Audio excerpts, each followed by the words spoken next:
Captain Lee Miho walked slowly across the bridge of his ship, the UES Horizon.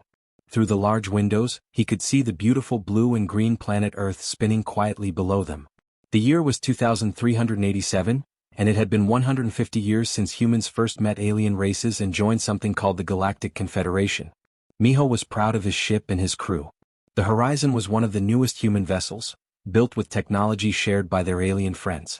Its white hull gleamed in the light of Earth's sun, and inside humans and aliens worked together as one team. "Captain," called Lieutenant Park Jiwon from her seat at the communications desk. She was young, maybe 25 years old, with short black hair and bright eyes. "We are getting new orders from Confederation Command." Miho nodded and walked over to look at the message. He was a tall man with graying hair, someone who had spent 30 years serving in space. He had seen humanity grow from a small planet-bound species to one of the most important members of the galaxy. "What do they want us to do?" he asked. "Sir, they want all human ships to gather at the edge of the galaxy. There is some kind of threat out there. Something very dangerous." Commander Kim Soyoung looked up from her science station. She was brilliant, one of the smartest people Miho had ever met. Her job was to study space and find new things. "Captain, I have been watching the long-range sensors.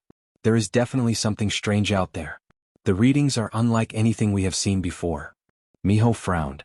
In all his years in space he had never seen the alien races so worried. The Galactic Confederation was made up of 4 different species. There were humans, of course. Then there were the Vorth, who looked like walking crystals and could create powerful energy shields. The Ethereals were like clouds of gas that could float through space and control energy. Finally, there were the Karathi, who were like robots but were actually living beings made of metal and circuits. "Tell me about this threat," Miho said to Soyoung. 3 weeks ago we started receiving a signal from the very edge of the galaxy. It was not like any communication we know. The message was simple but terrifying. It said that all life in the galaxy would be destroyed soon. Every world, every species, everything would die. Miho felt a chill run down his spine. "And our alien friends believe this threat is real?" "Yes, sir." The Confederation Council met in emergency session. For the first time in history, all 4 species voted the same way. They want to send the largest military force ever assembled to investigate and stop this threat. Lieutenant Choi Do-hyun, their weapons officer, spoke up. "Captain, I have been looking at the fleet numbers. We humans are sending more ships than anyone else. Almost 40% of the entire force will be human vessels." This made Miho think. Humans made up only 8% of the Confederation's total population, but they were providing 40% of the military force. It was typical of his species. When there was danger, humans always stepped forward to help, even if it meant putting themselves at great risk. "That sounds like us," Miho said with a small smile. "We never could walk away from a fight, especially when our friends need help." Over the next few hours, more human ships arrived in Earth's orbit. Miho watched through his window as dozens of vessels gathered together. There were big battleships with heavy weapons, fast destroyers that could move quickly through space, and support ships carrying supplies and medical equipment. "Sir," Jiwon called out, "I am getting reports from other human colonies. Ships are leaving from New Sol, from the mining stations around Jupiter, from the research bases near Alpha Centauri. Every human world is sending help." Miho felt proud but also worried. If they sent so many ships away from Earth, what would happen if there was trouble at home? But he pushed the thought away. This was how humans had always been.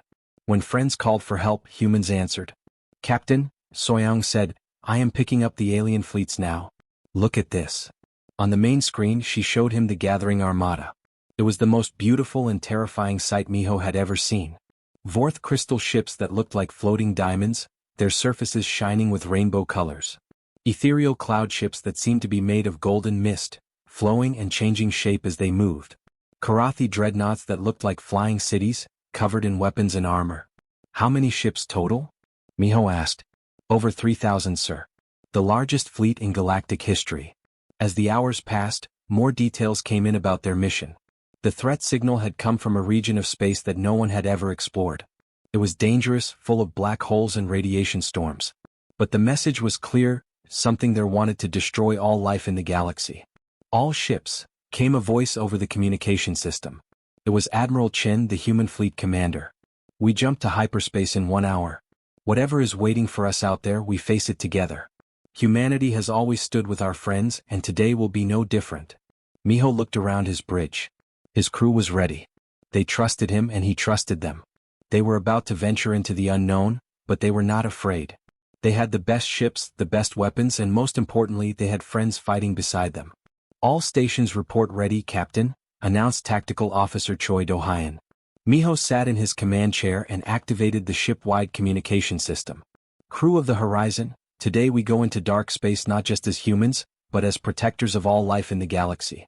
We do not know what waits for us, but we know we will face it together. The countdown began. Around them, 3,000 ships prepared to jump into hyperspace, carrying with them the hopes of every living being in the galaxy.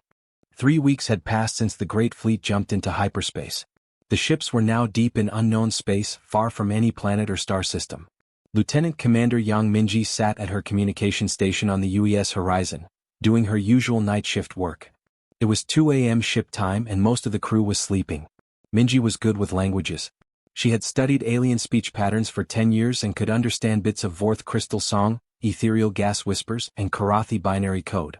It was her job to monitor all communications between the Allied ships to make sure everything was running smoothly. But tonight something was different. She noticed strange signals passing between the alien vessels. They were using special frequencies that humans were not supposed to hear. The messages were encrypted, which meant they were written in secret code. This was odd because allies were supposed to share all information during military operations. Minji felt curious and a little worried. She began working on the codes, using her knowledge of alien languages to break through their encryption. What she found made her hands shake. The Vorth were singing about something they called cleansing the rapid breeders. The ethereals were whispering about removing the spreading infection. The Karathi were sending data about optimal human ship positions for maximum destruction. At first, Minji thought she had made a mistake in translating. But as she decoded more messages, a terrible picture became clear. The aliens were not talking about the mysterious threat from the edge of space. They were talking about humans. She looked at more communications and found detailed plans. The aliens had been preparing this for years. They had studied human ship designs, human colony locations, human military strength. They knew exactly where every human world was and how many people lived there. Minji's heart raced as she realized the truth. There was no alien threat from the edge of space. The whole mission was a lie. The real plan was to get all human military ships far away from Earth and the colonies, then attack when humans could not defend themselves. She printed out all the evidence and ran through the quiet corridors to Captain Lee Miho's quarters. She knocked on his door urgently. "Captain, I need to speak with you right now. It is very important." Miho opened the door, still wearing his sleeping clothes. He could see that Minji was frightened and upset. "What is wrong?" "Come in." In his small room, Minji showed him the decoded messages. She explained what each one meant and how the pieces fit together. As Miho read the translations, his face became very serious. "You are telling me that our allies planned to betray us from the beginning?" he asked quietly. "Yes, sir. The threat from the edge of space does not exist. They made it up to trick us. They wanted to get our entire fleet away from home so they could attack our defenseless colonies." Miho sat down heavily in his chair. He thought about all the years of friendship with the alien races. Humans had shared their technology, their food, their culture. They had fought together in smaller conflicts. They had built space stations together and explored new worlds as partners. "Why would they do this?" he asked. Minji had been thinking about the same question. "I think they are afraid of us, Captain. In the past 150 years, humans have grown very fast. We have more colonies now than any other species. Our technology is getting better quickly. Our population is increasing. Maybe they think we will become too powerful. How long do we have before the attack begins?" Minji looked at her papers again. According to their communications, the attack on human worlds starts in 6 hours. They have been moving ships into position while we have been traveling out here. Miho felt sick to his stomach. Billions of humans lived on dozens of worlds throughout the galaxy. Earth itself had 12 billion people. The colonies had millions more. And right now, they were all defenseless because their protectors were trapped in deep space, surrounded by enemies pretending to be friends. "Can we warn them?" he asked. "I can try, but we are very far away. It will take time for any message to reach Earth. And the aliens might detect our transmission and attack us immediately." Miho stood up and began pacing around his small room. He was a good captain, but this situation was beyond anything he had ever faced. How do you fight a war when the enemy has been your friend for 150 years? How do you save your people when you are surrounded and outnumbered? "Captain," Minji said softly, "there is something else. The aliens have been watching our ship movements very carefully. They know exactly where every human vessel is located in this fleet. When they attack us, they will hit the human ships first and hardest. How many alien ships are there compared to human ships? About 4 alien vessels for every human ship, sir. The numbers were terrible. Even if the human crews fought bravely, they would be overwhelmed quickly. And while they died in space, their families and friends back home would be murdered by the same aliens who had once called them friends. Miho made his decision. Wake up Commander Kim Soyoung and the senior officers. Tell them to come to my quarters immediately, but be quiet about it. We cannot let the aliens know that we discovered their plan. What are you going to do, Captain? I am going to try to save as many of our people as possible. And then, if we survive this, I am going to make sure the aliens regret the day they decided to betray humanity. As Minji left to gather the officers, Miho looked out his small window at the alien ships floating nearby in space. Those vessels, which had seemed like symbols of friendship just hours ago, were now revealed as instruments of genocide. The stars had indeed betrayed humanity, but Captain Lee Miho was determined that humanity would not go quietly into the darkness. The attack began exactly when the decoded messages said it would. At 1400 hours Galactic Standard Time, the stars themselves seemed to turn against humanity. Captain Lee Miho was on the bridge of the UES horizon when the first explosions lit up space around them. He had spent the last 6 hours preparing his crew for what was coming, but nothing could have prepared them for the horror of seeing their friends become their killers. The Vorth crystal ship Harmony, which had been flying next to the horizon for 3 weeks, suddenly turned its beautiful rainbow shields into weapons of destruction. The energy barrier that had once protected human vessels now slammed into the horizon's hull like a giant hammer. "Hull breach on decks 7, 8, and 9, shouted Engineer Lim Taeyung from his station. Sparks flew from damaged equipment, and the ship shook violently. "We are losing atmosphere fast. All crew to battle stations," Miho ordered. "This is not a drill. We are under attack." Through the bridge windows, Miho could see the nightmare unfolding across the entire human fleet. The ethereal cloud ship Whisper had wrapped itself around the human destroyer Thunder, releasing poisonous gases into its life support systems. The crew inside was choking to death on air that had been safe just moments before. "Captain," called Lieutenant Park Jaiwan from communications. "The Dauntless is gone. Direct hit from a Karathi dreadnought. No survivors." Miho gripped his command chair as another blast rocked the ship. The Karathi vessel Iron Will, which had shared tactical data with human ships for years, was now using that same knowledge to target their weakest points with deadly accuracy. "Return fire on all enemy targets," Miho commanded. "Give them everything we have." Commander Kim Soyoung coordinated the desperate defense from her science station.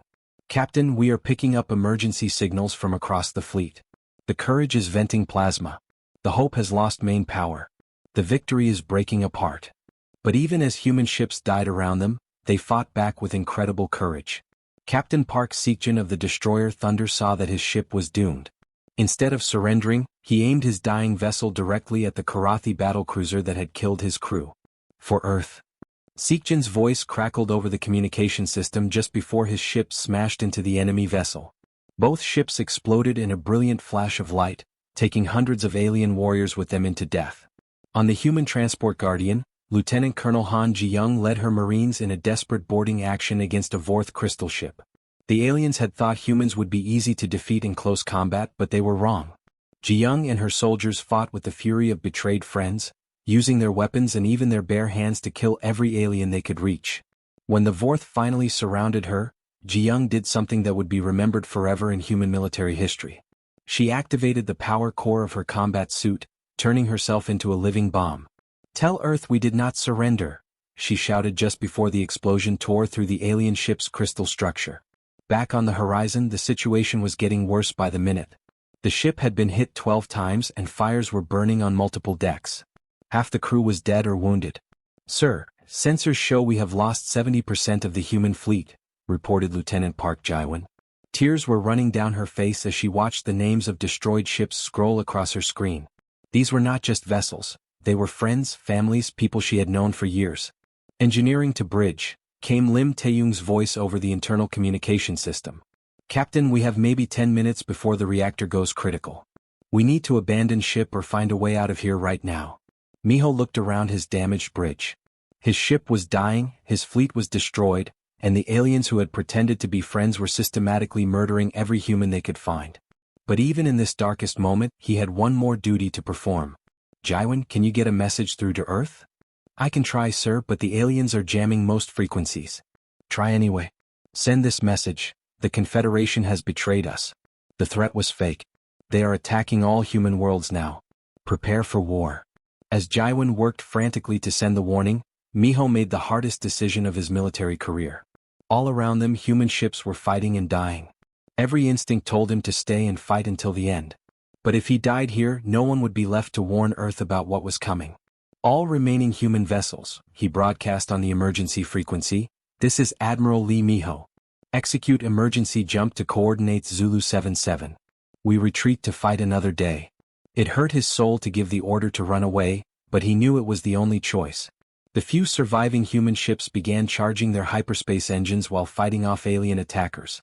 Just before the horizon jumped to safety, their long-range sensors picked up signals from human space.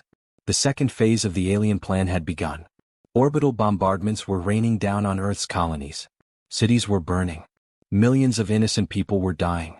Jump. Miho commanded. The horizon disappeared into hyperspace, leaving behind the wreckage of the human fleet and the shattered remains of 150 years of galactic friendship. As they fled through the darkness between stars, every survivor carried the same thought in their heart. The aliens had made a terrible mistake. They had hurt humanity, but they had not destroyed it completely. And now they would learn what happened when you betrayed the children of Earth. The war had only just begun. 2 years had passed since the Great Betrayal, and Admiral Lee Miho stood in a place that did not exist on any official map. Deep inside an asteroid field near the edge of human space, workers had built the largest secret shipyard in galactic history. They called it Shadow Base, and it was where humanity had learned to become something new. Miho walked through the construction bays, watching teams of engineers put the finishing touches on vessels that would have seemed impossible just 3 years ago. These were not the bright white ships with colorful markings that humans had once built. These new warships were painted flat black, designed to absorb sensor beams and hide in the darkness of space. Admiral, called General Yoon Ji-hyo as she approached him. She was the commander of all human ground forces, a small woman with scars on her face from fighting on occupied worlds. I have the latest reports from our resistance cells. Miho stopped walking and listened carefully. After the betrayal, millions of humans had been trapped on worlds now controlled by alien forces. But instead of surrendering, they had gone underground. They had formed secret groups that attacked alien supply lines, destroyed alien equipment, and rescued other humans from prison camps. What news from the front? He asked. 17 different worlds report successful sabotage missions this week. On New Busan, our people destroyed 3 Karathi communication towers. On Hope Colony, we managed to free 2,000 human prisoners. And on Garden World, we completely shut down their crystal processing plant. Miho nodded with satisfaction. The aliens had thought that controlling human worlds would be easy. They had learned they were wrong. Humans were like water. When you tried to hold them in your hands, they found ways to slip through your fingers and strike where you least expected. What about the special projects? Miho asked. Chief Engineer Song Hyun-woo joined their conversation. He was a genius who had spent the last 2 years learning everything possible about alien technology. Admiral, the new stealth frigates are ready for combat. They can stay invisible to alien sensors for up to 6 hours. The quantum torpedo production line is working at full capacity. We now have enough firepower to destroy entire enemy fleets. And the AI battle network? Finally operational, sir. Our ships can now share targeting data instantly across the entire fleet. When we fight, every human vessel will know exactly where every enemy is and what weapons they are using. Miho was impressed, but he knew their most important weapons were not the ships or the missiles. Their greatest advantage was something the aliens had never understood, the human ability to adapt and survive no matter what happened to them. Tell me about our secret weapon, he said quietly. Dr. Kang Naeung stepped forward from behind a computer terminal. She was a brilliant scientist who had once worked on peaceful projects. Now she created instruments of war. We call it the Trinity Protocol, Admiral.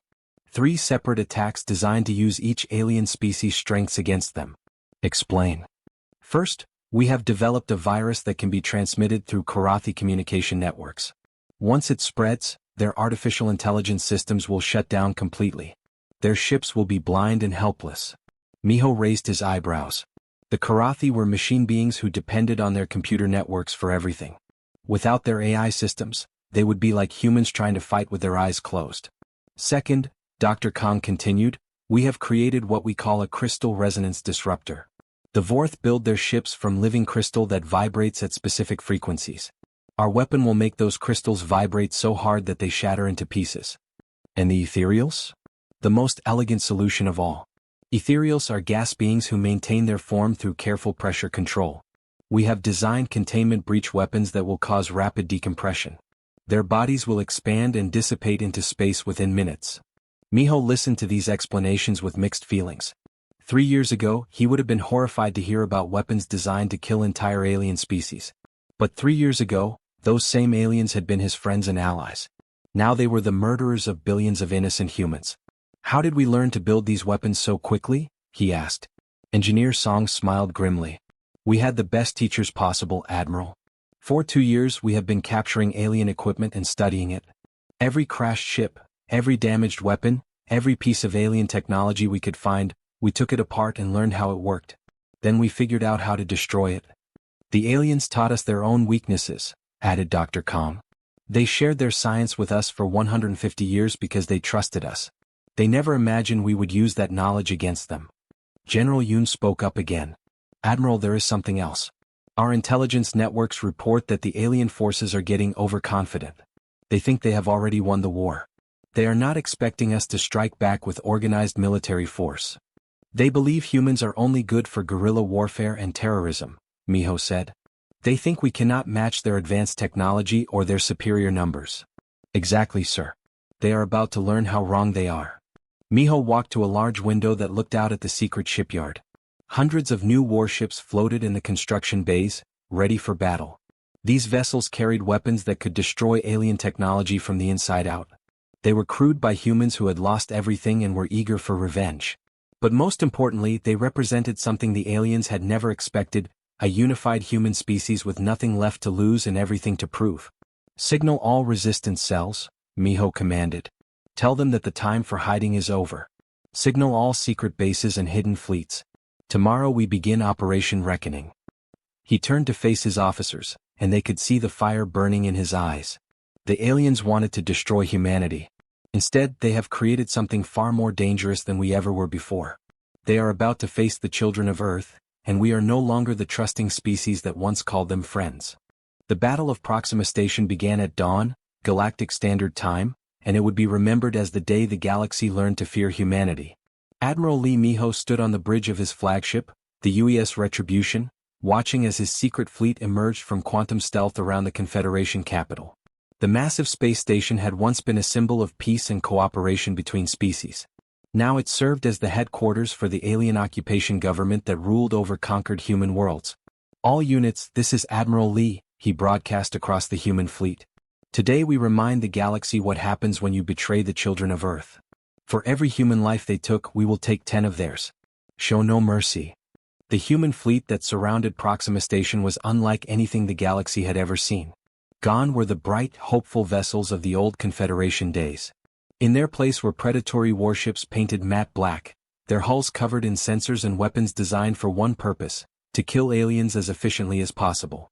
Commander Park Jae-won, now captain of the stealth destroyer Swift Vengeance, struck first. Her ship had been invisible to alien sensors until the moment she fired her quantum torpedoes. The weapons punched through the shields of 3 Karathi defense platforms simultaneously, turning them into expanding clouds of debris. Direct hits on primary targets, she reported calmly. Beginning second attack run. Across the battle zone, the Trinity Protocol began to activate. Dr. Kong Naong's virus spread through Karathi communication networks faster than light itself. One by one, alien AI systems started shutting down. Ships that had been firing at human vessels suddenly went dark and began drifting helplessly through space. Admiral, reported Tactical Officer Choi Do-hyun, the Karathi dreadnoughts are going offline. Their targeting systems are failing. Crystal ships incoming from Sector 7, called out Lieutenant Kim Soyoung from the science station. Activate resonance disruptors, Miho ordered without emotion. The Vorth crystal vessels, which had once been the most beautiful ships in the galaxy, began to vibrate as human weapons targeted their natural frequency. The sound they made was like a song of death, a high-pitched whine that grew louder and louder until the crystal hulls could no longer hold together. Within minutes, the proud Vorth fleet shattered into billions of glittering fragments that caught the light of Proxima's sun. On the space station itself, General Yoon Ji-hyo led the marine assault. Her soldiers moved through the corridors like ghosts, their adaptive armor shifting colors to match each environment. These were not the same humans who had once shaken hands with alien diplomats. These were warriors forged in the fires of betrayal and hardened by 2 years of guerrilla warfare. Station defense grid is down, reported Colonel Park Sungmin over the communication channel. We have control of docking bay 7. Resistance is lighter than expected. They were not prepared for us to return, General Yoon replied as she led her team toward the command center. They thought we were broken. The ethereal gas clouds tried their old tactic of enveloping human ships to poison their crews with toxic gases. But Dr. Kang's containment breach weapons were ready for them. As the ancient beings attempted to maintain their form while attacking, human weapons caused rapid decompression that made their bodies expand beyond their ability to control. Miho watched through the bridge windows as ethereal forms that had existed for thousands of years simply dissipated into the vacuum of space, their consciousness scattered across the void like smoke in the wind. "Admiral," came General Yoon's voice over the communication system, "we have reached the station command center. The alien leadership is here. Put them on screen." The main display showed the command center of Proxima Station. General Yoon and her Marines had surrounded a group of alien leaders, the same beings who had once shared meals with human ambassadors, signed peace treaties, and planned the genocide of Earth's children. The fourth crystal being called Harmony of Stars, who had personally welcomed the first human diplomats 150 years ago, now cowered behind an overturned table. The ethereal known as Whisper of Eternity, who had composed beautiful gas songs about friendship between species, had compressed itself into the smallest possible form to hide in a corner. The Karathi unit designated Iron Logic Prime, who had calculated supply routes for joint human-alien missions, was desperately trying to restore its damaged communication links. "Secure the prisoners," Miho ordered. "I want them alive for what comes next." As the last alien resistance crumbled, Miho activated the galaxy-wide emergency broadcast system. His image appeared on screens across 1,000 worlds, on alien homeworlds, on occupied human colonies, on space stations throughout the galaxy. "To the former members of the Galactic Confederation," he began, his voice carrying the weight of 2 years of suffering, "you believed that humanity's desire for peace made us weak. You mistook our cooperation for submission. You thought that our trust meant we could not learn to hate." He paused, looking directly into the camera with eyes that had seen too much death. "You were wrong about everything. Today you face the consequences of your betrayal. This is not conquest, this is justice. We are no longer the naive species that sought your friendship. We are the children of Earth and we have very long memories." Throughout the galaxy, hidden human fleets emerged from secret bases. Resistance cells on occupied worlds launched coordinated uprisings. The hunters had become the hunted, and there would be no mercy for those who had shown no mercy to humanity. "The age of the Confederation is over," Admiral Lee concluded. "Earth remembers, Earth endures, and Earth never forgives." As the transmission ended, the galaxy entered a new age. The stars had betrayed humanity, but in doing so, they had created something far more dangerous than they had ever imagined, a unified human species with nothing left to lose and everything to prove. The age of human dominance had begun, written in the blood of those who had dared to betray the children of Earth.